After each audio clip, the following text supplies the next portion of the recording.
O PT divulga sua lista de desejos e mercado rompe com o L de Lula. E relatório das Forças Armadas sinaliza que há elementos robustos para avançarmos no debate sobre o processo eleitoral. Eu sou Marcelo Pontes e este é o Verdade Política, um canal que busca revelar o filme preto e branco da nossa política.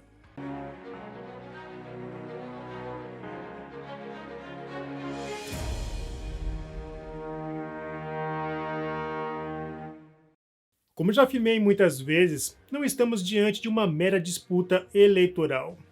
O Brasil, assim como o mundo, passa por uma crise moral. E nessas crises, as instituições são corrompidas, tanto pela corrupção monetária quanto pela corrupção moral.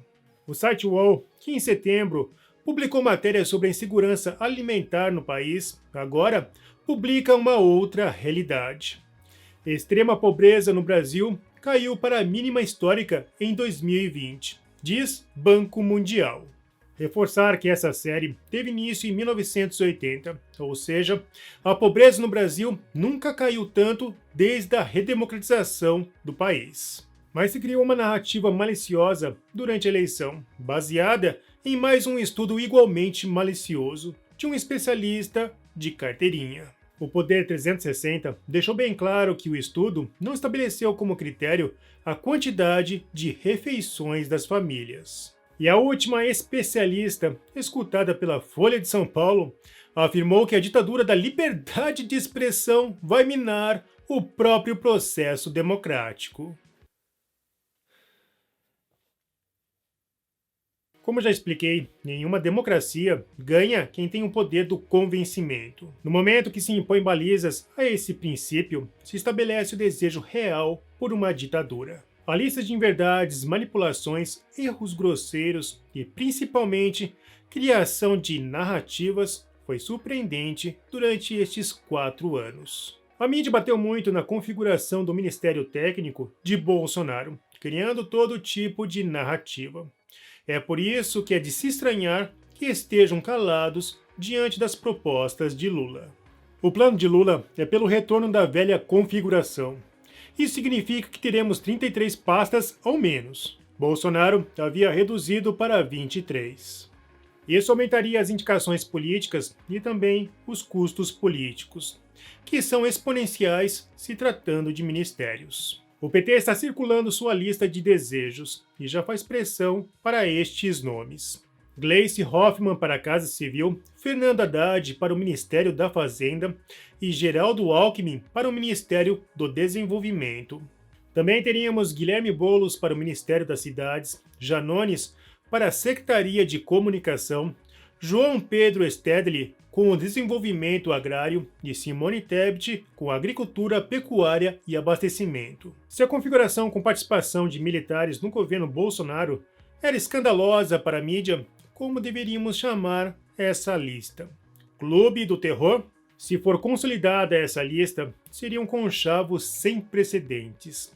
E teríamos um país contaminado ideologicamente. E talvez este seja o plano. Inclusive, o ex-deputado que foi preso no Mensalão, José Genuíno, revelou que o plano do PT para confrontar igrejas evangélicas tem caráter ideológico. Segundo a informação da Oeste, entre os dias 14 e 15 de novembro, os ministros do STF viajam aos Estados Unidos para falar sobre liberdade. O curioso é que são sempre as mesmas figurinhas. Alexandre de Moraes, Carmen Lúcia, Dias Toffoli, Gilmar Mendes, Luiz Roberto Barroso e Ricardo Lewandowski. Está programado que os juízes comentem os desafios do próximo governo, o de Lula. Vários ministros já destilaram veneno contra o atual presidente. Lewandowski sugeriu que o presidente da República é genocida, e Barroso já explicitou o seu lado justiceiro de super-herói após pergunta provocativa de Tabata Amaral sobre o atual governo. Muitas pessoas estão esperando um relatório das Forças Armadas, que realizou uma análise e não uma auditoria do sistema eleitoral brasileiro. Digo análise porque uma auditoria transparente seria uma comparação técnica do código-fonte de todas as urnas recolhidas com a matriz do TSE.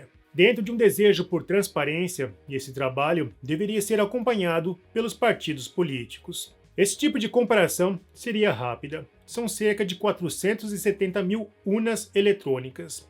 E a velocidade não seria diferente da velocidade de inserção dos programas das mesmas. Mas, é claro, não temos isso.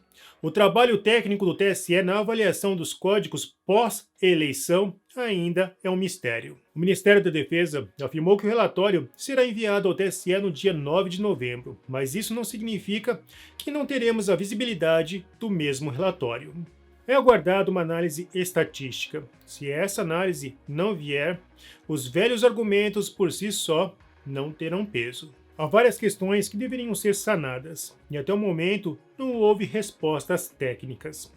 Há apenas replicações já publicadas sobre o funcionamento das urnas. Porém, a sinalização é de que as Forças Armadas estão esperando o fim das eleições norte-americanas. A eleição irá definir o futuro do Congresso e, consequentemente, seu controle. Os cidadãos americanos vão às urnas para escolher os 435 deputados da Câmara e 35 de 100 senadores, além de 36 governadores e todas as câmaras locais. Nos bastidores do Palácio do Planalto, há rumores de que a ideia é aguardar a conclusão das eleições. Após um governo desastroso, com Biden no comando, a expectativa é de vitória dos republicanos. Com a nova configuração, as questões brasileiras teriam mais espaço de destaque, tanto no parlamento quanto na mídia.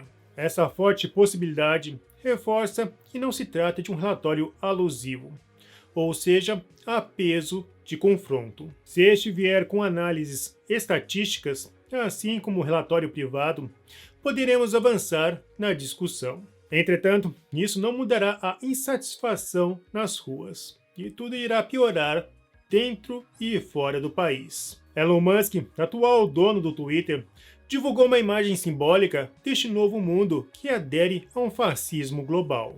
A crise moral já está resultando em uma crise global, e neste ambiente só ganha quem for malandro. No Brasil, o fascismo vai ganhando forma e pratica ações de intervenção contra aqueles que clamam por justiça. Diante de tantas incertezas, o mercado já sinaliza uma ruptura com os eleitores de Lula.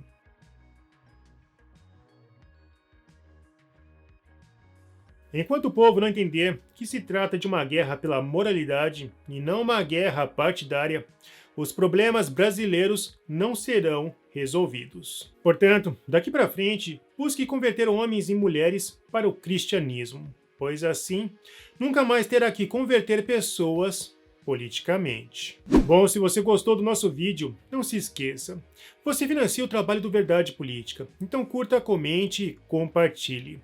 Clique no sininho para você receber as nossas notificações. E vamos continuar na luta em prol da verdade.